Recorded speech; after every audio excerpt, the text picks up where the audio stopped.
The bonfire crackled, spitting embers into the humid Florida night. Jake raised his whiskey glass, his grin wide enough to rival the moon. To Sarah, the family's desk jockey, keeping those Navy planes shiny. Laughter roared from the circle of faces around the fire pit. Their eyes glinted with amusement, some with pride for Jake's clever jab. They didn't know the weight of a cockpit at 10,000 feet, the way engine hums drown out screams, or the burn of smoke that clings to your skin long after a mission. They didn't know Revenant One. I forced a smile, my fingers tightening around the sweating glass of iced tea in my hand. Silence was my armor, but that night under the stars, I vowed it wouldn't be forever. My name is Sarah Bennett. That summer marked the end of letting anyone mistake my quiet for fragility. The backyard hummed with the rhythm of family, gruff voices, clinking bottles, and the distant crash of waves from the Gulf. Jake was halfway through another story, his voice booming about SEAL training and real grit. His words coiled around me like barbed wire, each one sharper than the last. No one glanced my way, not even my uncle, Commander Nathan Bennett, whose shadow loomed large over our family's legacy. They saw me as the polite niece who flew planes for paperwork, not valor. I sat there, the glass in my hand now trembling, the ice melting into a puddle. Maybe they'd forgotten I was there. Maybe that was the point. In the Bennett family, pride was loud and silence was safety. But safety was starting to feel like suffocation. When Jake raised his glass to his father, Nathan's weathered face glowed with approval. They were two sides of the same coin, bold, brash, built for applause. I wondered if there was room in this family for someone whose strength didn't need a spotlight. The scent of salt water pulled me away from the fire. My bare feet sank into the cool sand as I wandered toward the shore. The waves hissed against the beach, their rhythm steady, unyielding. Under my breath, I made a promise to the night. One day, my silence would shatter, not with rage, but with truth. Growing up in this coastal town, 3 rules held our family together. Keep your head down, work without complaint, and never challenge the hierarchy. I'd broken all 3 by 24. Nathan was the town's hero, his Navy SEAL stories the stuff of barroom legend. Jake, his son, was the heir apparent, soaking up the glory like it was his birthright. And me? The girl who flew fighters was a footnote, a quiet smile at the edge of their conversations. They loved their heroes, but not the one sitting across from them. I let them. The truth I carried was locked behind classified files, too heavy for their backyard boasts. But some nights, the memories slipped through. The cockpit glowing red, the radio crackling with desperate voices. Revenant One, we're taking fire. Do you copy? My voice, calm as steel. Copy. I'm coming for you. Weeks later, back at base, my CO pulled me aside, his voice low. Commander Nathan Bennett owes you his team's lives, Sarah. He knows it was you. The words landed like a punch. Nathan knew. He'd chosen silence, protecting his legacy, his son's ego. The cost? My place in their story.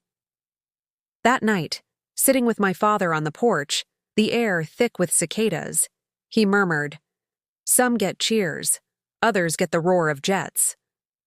It was his way of saying he saw me, but seeing wasn't enough anymore. The quiet pressed down, heavy as grief. By the water's edge, the moon carved a silver path across the Gulf. Nathan stood there, a bottle in hand, staring where the sea met the sky. He didn't turn as he spoke. "Thank you, Sarah. I know you were Revenant One." His words were a spark in the dark, brief and bright. "I just did my job," I said, my voice steady. "You could have told Jake." He exhaled, the sound heavy. Didn't want him to feel less. I stepped closer, the sand cold under my feet. "So you let me be less instead." He didn't argue, just nodded, his eyes fixed on the horizon. "My team owes you. We don't say it out loud. We carry it." I studied him, his silhouette sharp against the moonlight. Not cruel, just bound by a code where silence equaled strength. But that code was strangling me. "Keep your silence if it suits you," I said, "but the next time they laugh, I won't hold back." He turned to me then, his face softening. "You shouldn't have to." The tide rolled in, brushing our feet. In that moment, I knew. This was the last summer I'd let silence define me. 2 years later, I came home changed. The confidence I'd forged in the skies didn't fit in the Bennett backyard. The same salt air, the same country tunes, the same loud voices. Jake stood by the grill, already holding court. "To Sarah, the Navy's finest pencil pusher." The laughter stung, but I met his eyes, my voice cutting through the noise. "Pencils don't fly through storms, Jake." The crowd went quiet, the air taut. Nathan watched from his chair, his expression a mix of caution and pride. The old patterns unfolded, Jake's boasts, his gym, his discipline. No one asked about me. I was still the quiet one, the one who didn't interrupt. Then a new voice broke through. Lieutenant Tom Carver, one of Nathan's old SEAL buddies, clapped his shoulder. "Hey, Nate, remember that pilot who pulled your team out of Kandahar? What was her call sign?" The air stilled. Nathan hesitated, then forced a smile. "Revenant One. Damn fine pilot." My heart thudded. He'd said it, like a weight finally dropped. Jake laughed, oblivious. "At least she's got nerve, not like those simulator jocks." I set my glass down, the sound sharp against the table. "Some of us fly where mistakes don't get resets." The words landed like a blade. Before anyone could respond, I walked to the shore, Nathan's gaze heavy on my back. The storm wasn't in the sky, it was brewing right there, waiting to break. 3 years later, Nathan's 65th birthday turned the backyard into a festival. SEAL veterans, neighbors, family, all gathered to celebrate the legend. Jake was in his element, retelling training stories like they were combat epics. His friends laughed too easily, their cheers too loud. When he saw me, he raised his bottle. "Sarah's back. Still navigating spreadsheets, Commander?" The laughter rolled again, but I held his gaze, my voice calm but firm. "Still navigating skies you'd never survive." The crowd hushed. Nathan's jaw tightened, his eyes flickering with something like respect. Jake tried to brush it off.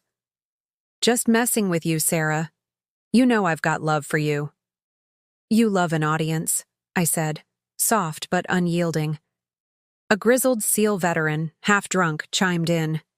"You military too, darlin'? What's your call sign?" Jake smirked. "Yeah, let's hear it. Paper Eagle, maybe?" I scanned their faces, every eye waiting for me to play along. I took a breath. "Revenant One." The laughter died. Tom Carver's voice cut through.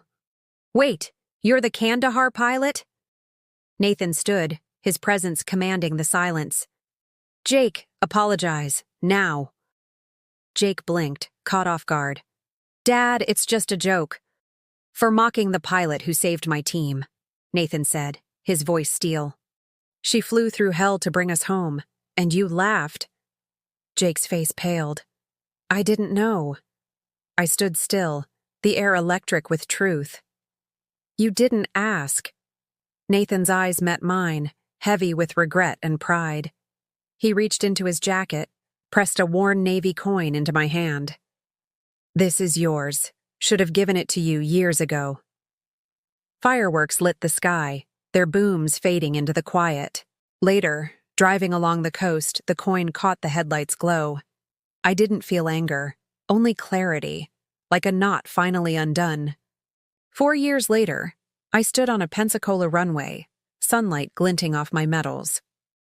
The Navy commendation for joint operations gleamed on my chest, no longer a secret. The hangar doors stood open, cameras flashing, a band playing crisp notes. In the crowd, I saw Nathan, his old SEAL uniform faded but proud. He'd never attended a ceremony like this. When the applause faded, he approached, holding a worn SEAL cap. "You wear this life better than I ever did," he said. I smiled, my throat tight. "Don't get sentimental, Commander." He saluted, sharp and deliberate. A few veterans followed, their heads bowed. I returned the gesture, no words needed. Later, he handed me a faded photo, him, young, beside a pilot whose face was lost to sunlight. "Never knew her name," he said. "Until now." That night, my phone lit up. Jake's message. "Saw the ceremony. You earned it. Proud of you. Short, real, enough."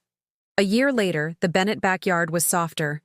No bravado, just the hum of family, kids laughing, the grill sizzling, the wind carrying salt. Jake had changed, now running a veteran support program, his voice quieter, grounded. When I walked in, he stood. "Everyone, meet Commander Sarah Bennett, the pilot who brought my father home." The applause was warm, real. Nathan watched, his eyes bright. My mother leaned close. "They finally see you." I shook my head. "That's not why I'm here." My nephew, Liam, now 7, ran up, trying to salute. "Dad says you flew through fire." I knelt to his level. "I just didn't leave anyone behind." Nathan's composure cracked, a tear slipping down his cheek. Jake's hand rested on my shoulder. "I should have seen it sooner," he said. "Now you do," I replied, smiling, not for pride, but for peace. Later, Nathan found me on the porch, holding out the old seal coin. "This is yours." I looked at Liam, his small hands sticky with ice cream, eyes wide at the coin's shine. "Keep it," I told Nathan. "Let him grow up knowing what it stands for." Nathan nodded, pressing it into Liam's palm. The sunset caught the metal, its light dancing across the yard. Jake watched, then met my eyes. "What were you chasing all those years?" "Truth," I said. He smiled. "Found it." The night settled, the silence no longer heavy. It was earned. 10 years later, I drove back to Jacksonville, the coastal road lined with pines and memories. The Bennett house stood weathered but proud, its porch now a mosaic of our lives. Photos of Nathan's service, Jake's outreach work, Liam's first salute. Tucked among them was a frame, me in my flight suit, helmet gleaming. Below, inked words, Revenant One, guardian of the brave. Inside, Liam, now 17, polished the glass case holding the seal coin. "Aunt Sarah, were you scared that night?" "Terrified," I said. "But courage is flying through the fear." He grinned, pride in his eyes. "Dad says it's in our blood." "No," I said. "It's in our choices." Nathan stepped onto the porch slower now, his cane tapping softly. "You taught us what service means, Sarah." I laughed. Took a few barbecues. Overhead, F-18s roared, their wings catching the sun. The coin in Liam's hand gleamed, and for a moment, the porch glowed with their light. I looked at Nathan, then Liam, and whispered, "The ones who matter know, the rest will learn." The jets faded into the blue, leaving only the hum of family, the tide, and a silence that finally felt like home.